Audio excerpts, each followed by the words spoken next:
afternoon, Dunkirk and Fredonia listeners, and welcome back to News at Noon. News at Noon is brought to you by Fredonia Radio Systems on WCVF 88.9 and WDVL 89.5. I'm News Director Lee Pye here today with Sara Lodespoto, Joshua Ribakove, as well as Kowalyk and Sports Director Matt Volz. With this top-of-the-hour update, we'll bring you the latest on SUNY Fredonia's campus news and events, sports, weather, and music, as well as national and international news. First up, we'll bring it to Chloe for our latest campus news updates. Thank you, Lee. This summer, Fredonia will be hosting programs for high school students. The college has been selected to host 3 programs in the New York State Summer School of the Arts.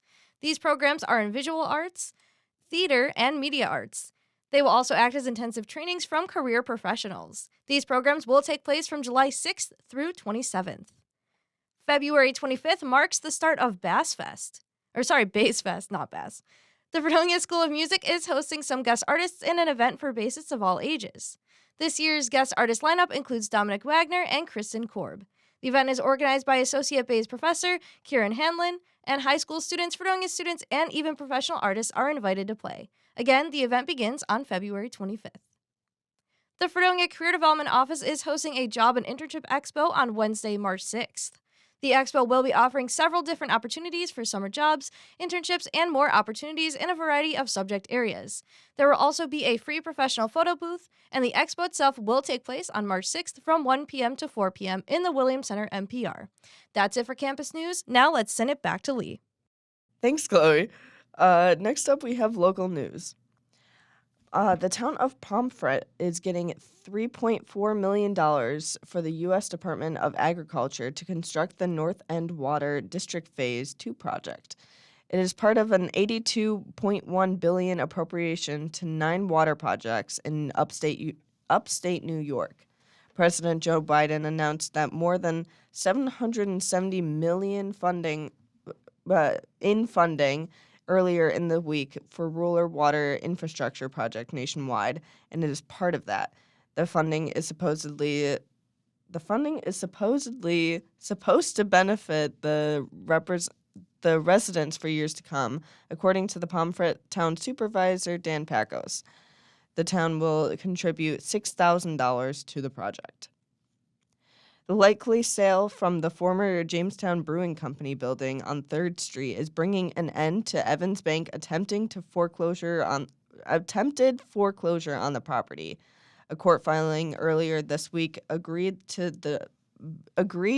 buy attorneys for both the bank and George Patty. I'm so sorry, my script is so small.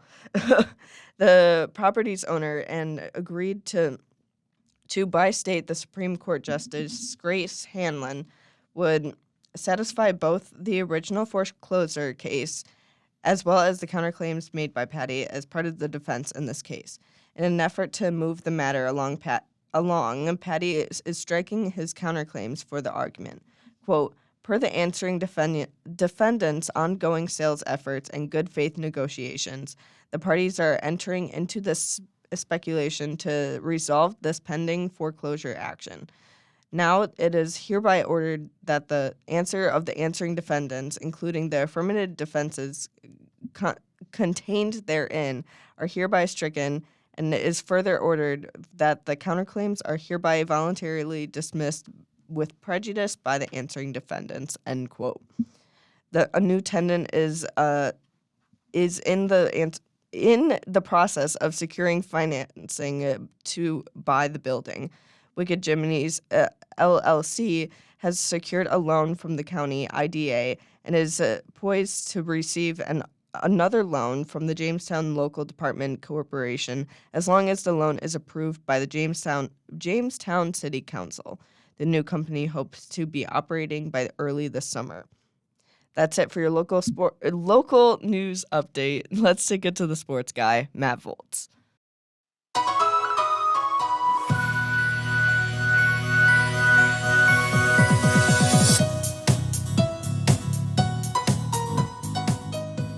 Thanks, Lee.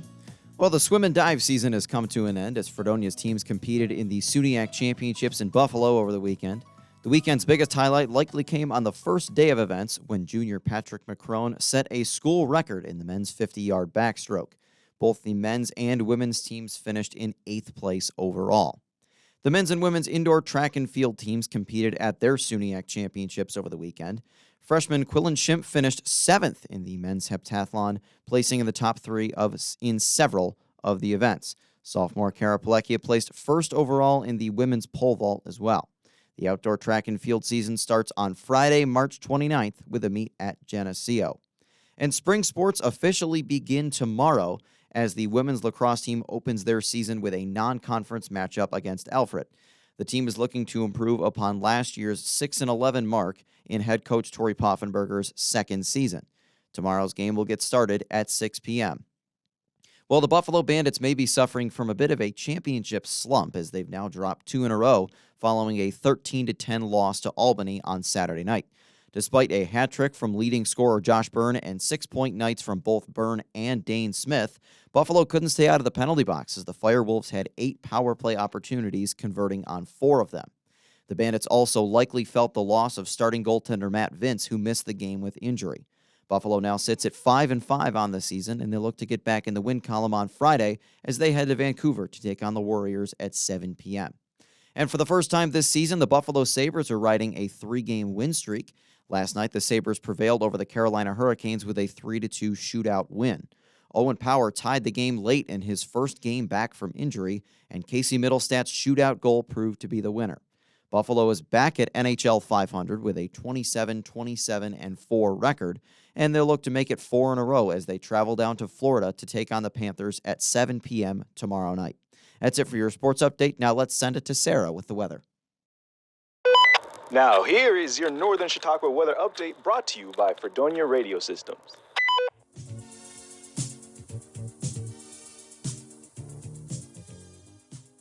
Today is looking nice because it is a warm 53 and light cloud cover. The highlight of my weekend was finding the pouch with all my utensils in it. I've been looking for this bag for weeks. And take a wild guess where it was?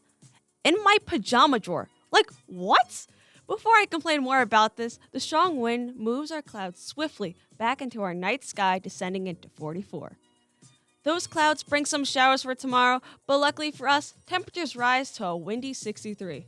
Wow, I haven't said a number that high on News on Noon since October.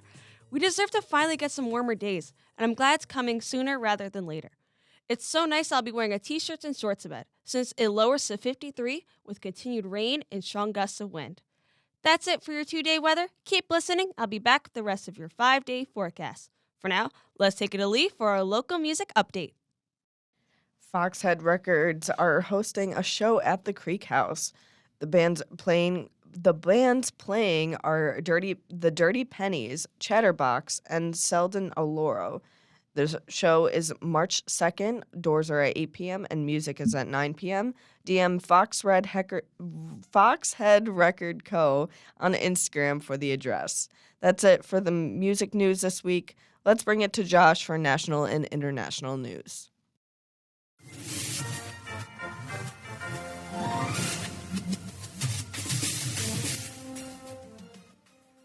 Last Thursday, thousands of Americans were without cell service as network provider AT&T faced an outage that lasted several hours. They had over 58,000 outages around noon in locations including Atlanta, Chicago, and Houston. The outage peaked with around 73,000 reported outages at around 3:30 a.m. As compensation, AT&T has posted on its website that they will be giving affected customers $5 each as credit on their accounts within 2 billing cycles. This does not apply to AT&T Business, Prepaid Service, or Cricket. They claim that prepaid users will have options available if they were impacted, but they did not specify what those options will be.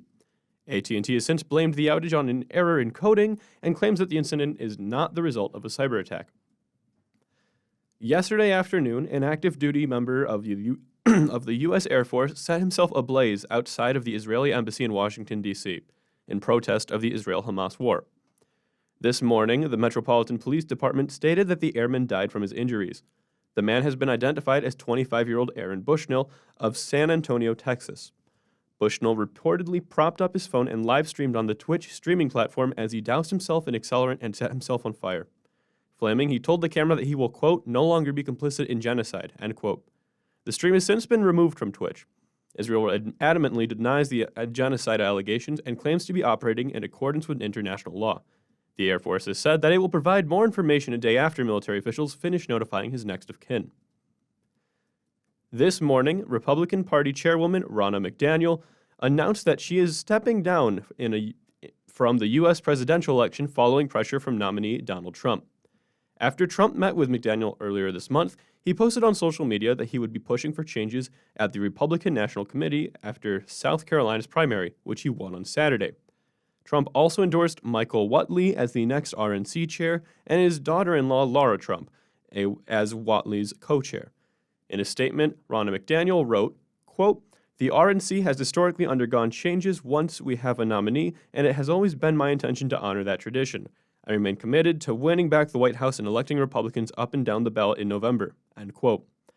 The Republican National Committee is critical in raising money for party nominees and turning out voters. That does it for your national and international news. Now let's take it back to Sarah for your 5-day forecast. Oh my, I forgot to give my hey y'all in my first segment. I can't believe I disappointed you guys like that. I would never do something so heinous again. I'm sorry, lo siento. In which, hey y'all.